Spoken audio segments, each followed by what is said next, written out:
Hi guys, welcome back to my channel, Edmund Mindaros, and for today's quick tutorial, I'm going to show you guys on how to resolve if you're experiencing an issue on your Windows 11 or Windows 10 computer that it shows we can retrieve your tasks right now, and this is pertaining to the widgets applications on your Windows 11 or Windows 10 computer. Kung paano ba natin ito i-fix? Okay, so without further ado, and let's go ahead. So all you have to do is to right click on taskbar. Ito siya. Okay, so dito sa ating computer taskbar ay kailangan mo lang mag right click. And then select mo lang dito yung task manager. And then dito sa task managers, dito lang sa processes. And then dito sa background processes ay select mo lang dito yung widgets. Okay, so scroll down lang tayo at hanapin natin yung widgets. Okay. So, ito siya. So, dito ay kailangan mo lang mag-right click. And the next step ay kailangan mo lang select dito yung end task. So, click mo lang siya.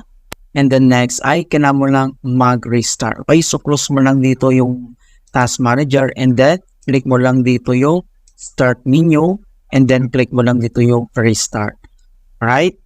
And then, and if the error still persists, do this another solutions. Okay, so yung pangalawa, na ating pwedeng solutions. So dito sa search menu, and then type mo lang dito yung settings, and then click mo lang tong open, and then dito sa settings, and then next step ay kailangan mo lang select dito yung personalizations, click mo lang siya, and then next step ay scroll down lang tayo at select mo lang dito yung task behavior, so click mo lang siya, and then dito sa taskbar, and then dito lang sa widgets ay kailangan mo lang itong i-turn off. Okay, so turn off natin, and then cross lang natin itong settings, and then kailangan ulit natin mag-restart. Okay, so click mo lang to restart. So after restart, back tayo dito sa settings, so click mo lang siya, and then click lang natin itong settings, and then dito sa personalization, click mo lang siya, and then next ay select mo lang dito yung taskbar, and then dito sa widgets ay kailangan mo lang ulit i-turn on or enable natin siya.